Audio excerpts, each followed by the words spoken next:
بسم الله الرحمن الرحيم الحمد لله وكفى والصلاة والسلام على الحبيب المصطفى صلى الله عليه وعلى آله وسلم تسليما كثيرا صلي وسلم على محمد يا حبيبي اللهم صل وسلم على محمد رب اشرح لي صدري ويسر لي أمري واحلل عقدة من لساني يفقه قولي إخواني أخواتي أبنائي بناتي أعزائي عزيزاتي أصدقائي صديقاتي أعدائي عدواتي mes ennemis et mes ennemis je vous aime tous pas que mes ennemis et mes ennemis Assalamu alaikum wa rahmatullahi wa barakatuh. Que la paix d'Allah subhanahu wa ta'ala, sa miséricorde et ses bénédictions soient sur vous, mes frères et sœurs, partout dans le monde, qu'Allah vous accorde la guidée et ses délices.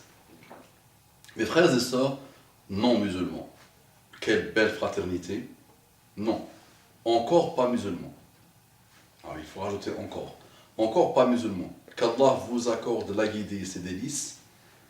Qu'Allah vous accorde encore plus d'excellents comportements et qu'Allah, après votre retour à l'islam, nous réunisse dans une très belle assise au Firdaus, au paradis, avec notre bien-aimé à nous et votre futur bien-aimé à vous, Muhammad sallallahu alayhi wa sallam.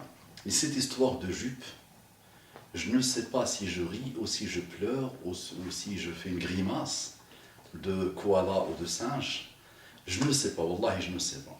Donc encore une fois, la France se ridiculise. Et les hommes politiques montrent qu'ils sont capables de vendre leur mère à un âne pour qu'elle soit domestique chez lui, pour la politique. Imagine, tu vends ta mère à un âne pour qu'elle lui fasse des bonbons. D'accord? Pour la politique, pour un intérêt. Donc, dans cette ère complètement pourrie, dans ce monde complètement tendu, des gens continuent à rajouter le feu au feu. Il faut d'abord souligner une chose, c'est que, alhamdoulilah, c'est une minorité de personnes qui sont capables de mettre une fille dehors pour une histoire de jupe. Ça, c'est la première chose. Il faut le signaler, mes frères et sœurs responsables de sites, qui attendent avec impatience ce type d'occasion pour continuer à dire que la Oumma en France subit ce qu'ont subi les Juifs par Hitler. Il faut aussi, à un moment donné, mes frères et sœurs qui gèrent des sites, machallah, et qui gèrent la parole en France, machallah, qui savent parler, qui savent écrire et qui n'arrêtent pas, souligner ça par honnêteté intellectuelle. Au moins mettez un nota bene dans vos messages, machallah, et dans vos articles, pour dire, à souligner que ça reste minoritaire en France. S'il vous plaît. Parce que, en face, vous avez des gamins qui vont développer, et qui ont déjà développé, un arsenal total de sentiments mauvais, alimentés d'une détestation sans limite de leur pays. Et quelqu'un qui se déteste, qui déteste ses parents, qui déteste son pays, est une bombe de destruction, est une arme de destruction massive, d'abord pour lui, et ensuite pour l'humain, et ensuite pour les musulmans, malheureusement. D'accord. 2. On ne doit pas se mentir aussi. Dans ces cas que vous observez par-ci, par-là, nous avons aussi des frères et des sœurs qui sont complètement mal éduqués. Donc souvent, on nous dit c'est une histoire de jupe ou d'autres, alors que ça peut être autre chose. Nos sœurs, parfois malheureusement, et nos frères, parfois malheureusement, sont mal éduqués. Ils répondent mal, ils ne savent pas gérer, ils se mettent tout le temps en victime, ils sont toujours sur la défensive. Et en face, l'enseignant ou le directeur d'école est dépassé, donc il dégage la personne, il la met dehors, d'accord? Je ne dis pas que cette sœur-là est comme ça, mais je dois quand même le rappeler. Là, c'est quand même Mustapha, votre frère. Il a pratiqué les frères et les sœurs. Je les ai pratiqués à la perfection et je continue à les observer à la perfection, alhamdoulilah.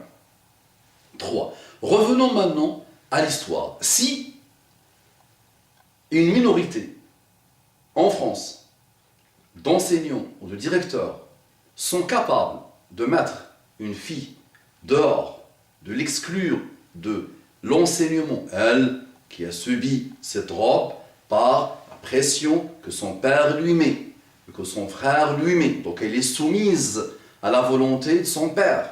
elle est soumise à la volonté de son mari à 15 ans, elle est soumise à la volonté de son frère.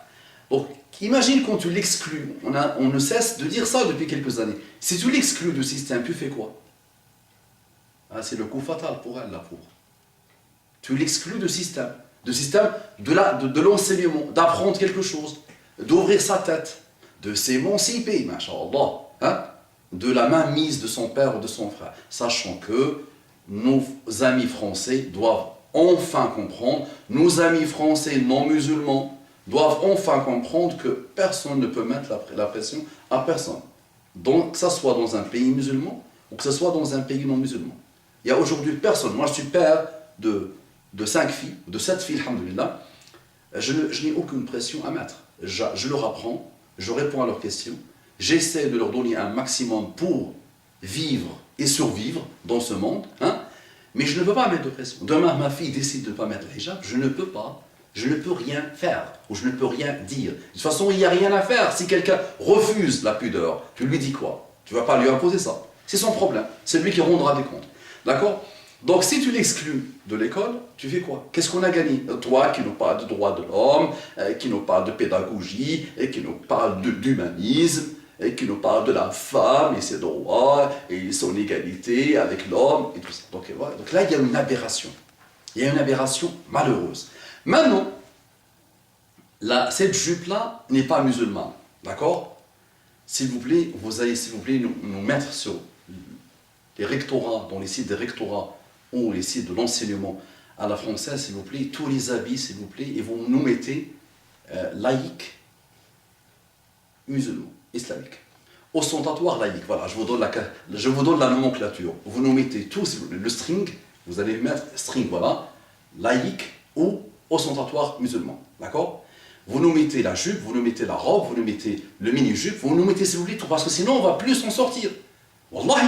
Parce que si cette jupe-là est ostentatoire quand elle arrive ici, donc donnez-nous s'il vous plaît la longueur. Nous, on ne veut que ça, on ne demande que ça. Comme ça, on va dire à nos filles, s'il vous plaît nos filles, ne mettez plus ça. D'accord? Comme ça, on finit, Inch'Allah, par trouver la paix sociale. On finit, Inch'Allah, par apaiser le climat. On finit, Inch'Allah, par vivre dans l'intelligence, dans le vivre ensemble. D'accord? Maintenant, imaginons que vous leur demandez d'enlever ça. Moi, à ma jeunesse, j'étais marqué par une femme, si tu m'écoutes, j'ai peur de ta trace depuis quelques années, elle s'appelait Joanne.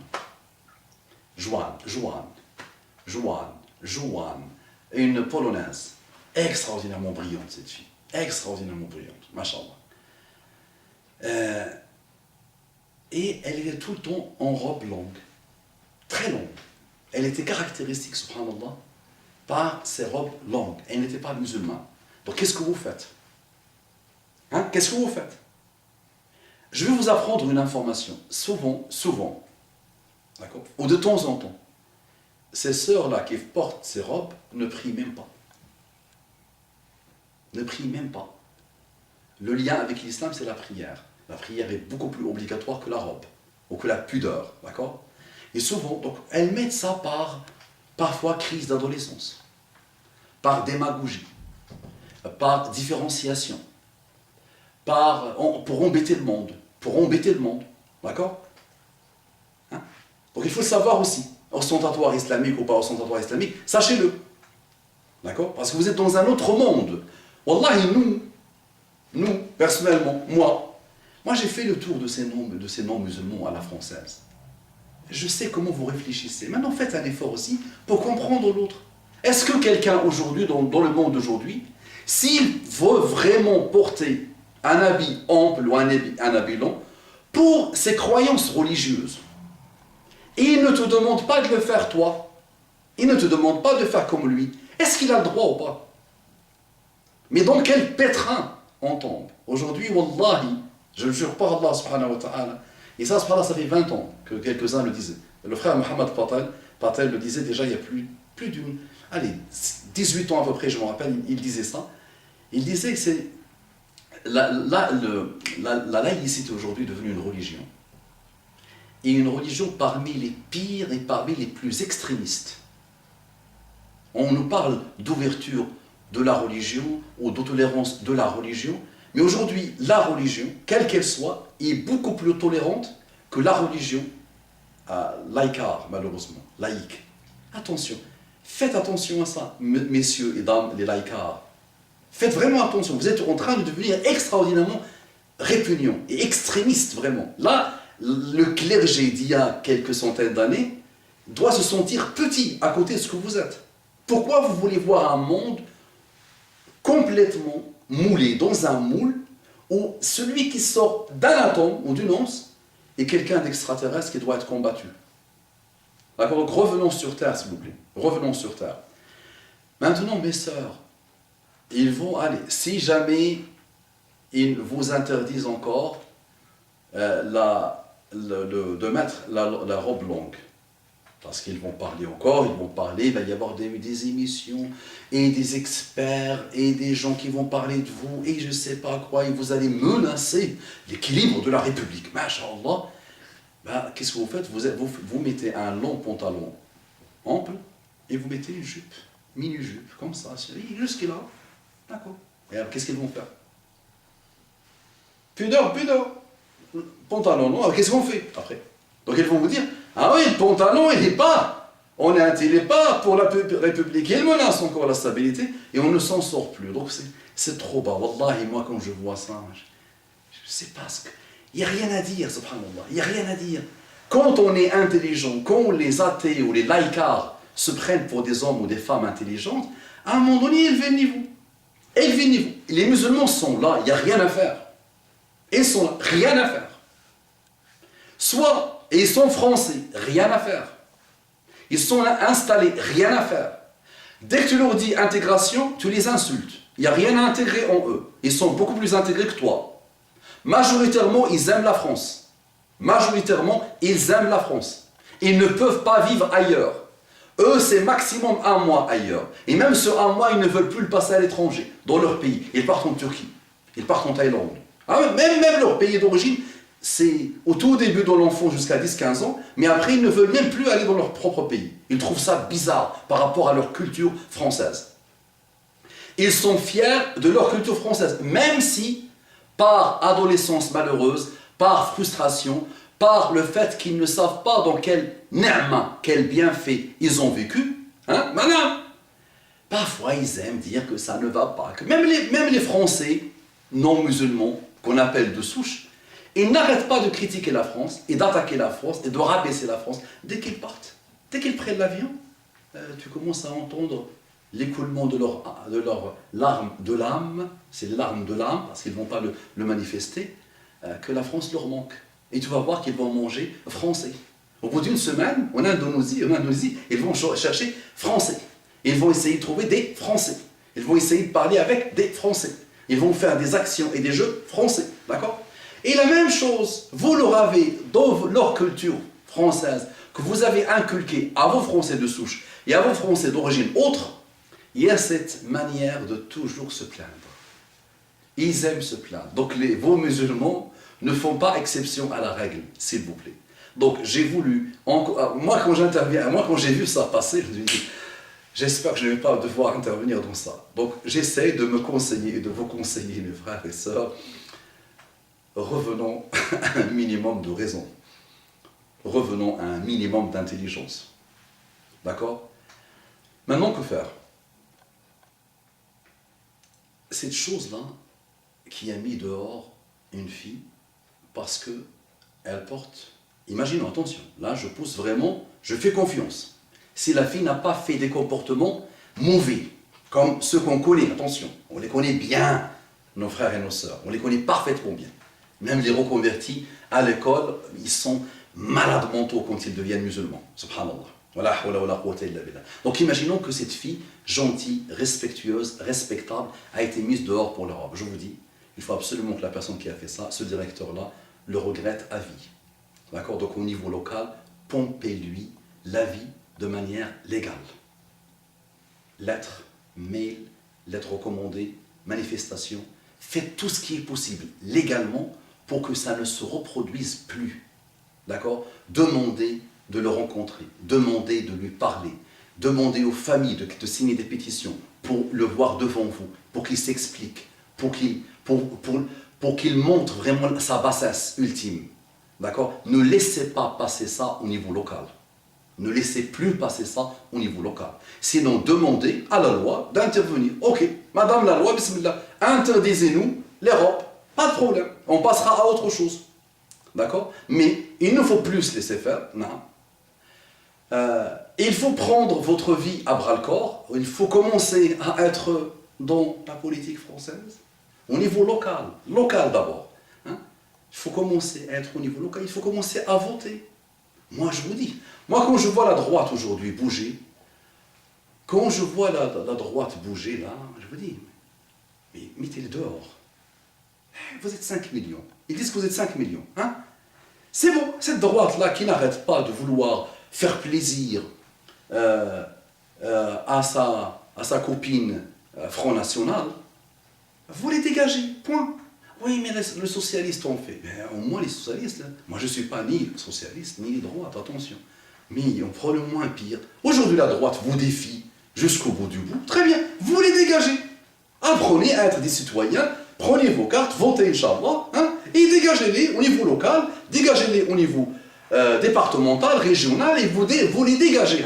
Maintenant, vous n'arrêtez pas de réagir, vous n'arrêtez pas de subir, et vous ne faites rien, vous allez subir plus. C'est simple.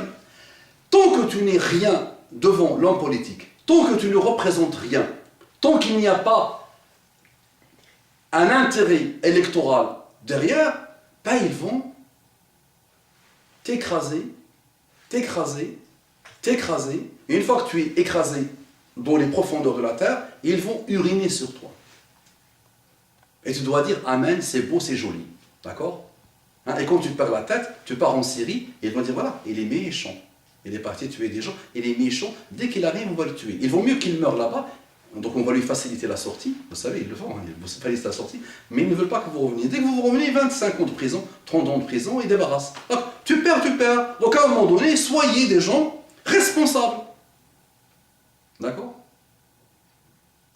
Mais réagir, vous savez faire, vous excellez. Là, on excelle dans réagir. Mais vous n'avancez pas. Vous ne voulez pas de représentants, vous ne voulez personne, vous ne voulez pas d'autorité. N'importe quelle personne qui commence à parler pour construire, vous le cassez, vous le combattez, ben c'est normal. Ben wallahi, vous êtes une belle affaire pour ceux qui urinent sur vous. D'accord? Et il y a des gens aussi qui vous manipulent. Donc ils vont profiter de ce fait divers et ils vont écrire et vous remonter, et rajouter le feu au feu. Les extrémistes de tous bords fourmillent, hein, se développent et vous resterez les victimes de vous-même et de vos entourages et de vos hommes politiques et on n'avance pas. Donc on se remet en cause, au travail, soyons musulmans, agissons surtout sur la durée et arrêtons de réagir. Assalamu alaikum wa rahmatullahi wa barakatuh.